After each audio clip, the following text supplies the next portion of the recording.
And when Horus found that Isis would not aid him betray Osiris, he plotted with his conspirators to kill our Lord. He took the firebird, the rod, and slew him.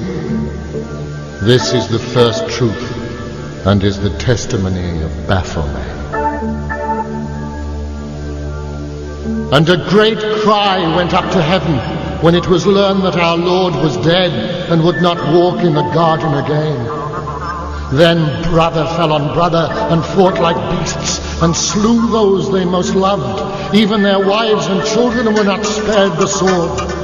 Much blood was spilt to his name, and the suffering was terrible. So great was the love they had for Osiris. This is the last part of Genesis, the history of the people of Isis, the Nephilim, and the secret remains that men have kept the identity of the goddess hidden, though her signs are everywhere if you have eyes to see them. Here ends the first garden, though this paradise shall come again, for the world goes on forever.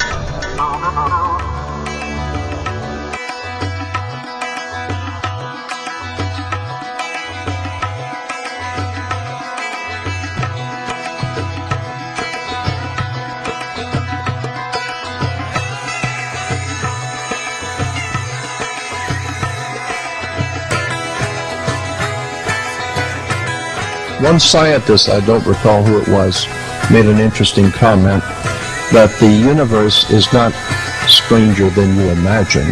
The universe is stranger than you can imagine.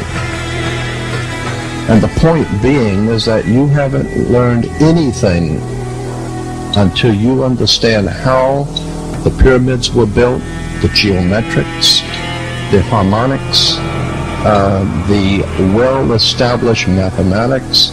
I don't see how anyone could possibly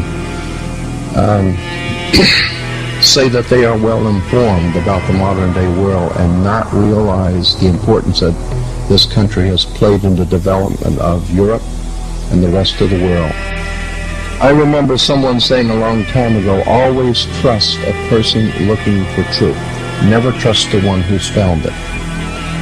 The point being is that real divine truth is far, far out ahead of whatever we might begin to understand. Manly Palmer Hall, one of my very good friends, said in one of his lectures, if you can intelligently explain to an audience something about God that everyone can understand, then that proves that you don't know anything about God. Because the God that your pea brain could understand could not be the one that created the universe. The one that created all things is far, far loftier than we have given a correct view of.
to make this a part of its school system seems to be very interesting. Now, I go back to Egypt, a very colorful country, for certain principles to discuss. In Egypt, the Egyptian was not born a citizen. This is interesting. When you came into the world, you were an Egyptian, but you were not a citizen of Egypt. You might have been born on the steps of the pyramid, but you were still not a citizen. This was because it was deemed that citizenship, mature participation in the labors of the state, required dedication, enlightenment, consecration, and if necessary, self-sacrifice. Now, children in Egypt, up to around 15, 16 years old, wore a child lock of hair. It kind of hung down over the left eye and down onto the shoulder, a thin lock of hair. And this was called the child lock. And as long as that lock of hair was there, that person was not responsible for knowledge which he did not possess. He could not be blamed for mistakes that he did not know better than to make. But there came a ceremony finally, and in the presence of all concerned, the priests of Thebes and Luxor and Memphis gathered together those who were aspirants to become citizens of Egypt. And they had a great ceremony and convoked the gods and made these young people accept the responsibility of Egyptian citizenship. And from the records we still have of those old times, we get some key to what the instructions were. The first instruction was, you must obey the laws of the gods of Egypt. You must obey the laws of Osiris and Amenhotep. You must obey the laws of the state. Unless you are a true law abider, you cannot be a citizen. You had to be truthful, honest in your weights and measures, kind to those in need, helpful for the forlorn and the sick, forever charitable. And at this point was introduced the great negative confession of the Book of the Dead. When the Egyptian died and went into the other world, they believed in Egypt that he had to answer to the gods of the underworld for his reputation on earth. He had to be able to give a statement that he had kept the 600 rules by which the Egyptian regulated his conduct. Maybe he couldn't keep them all, but he did the best he could. But he was working always under the pressure of being a good person, a dedicated person, and an Egyptian was an individual who could stand out upon all sides and prove that in every way he was trustworthy, honorable, honest, enlightened, and kind.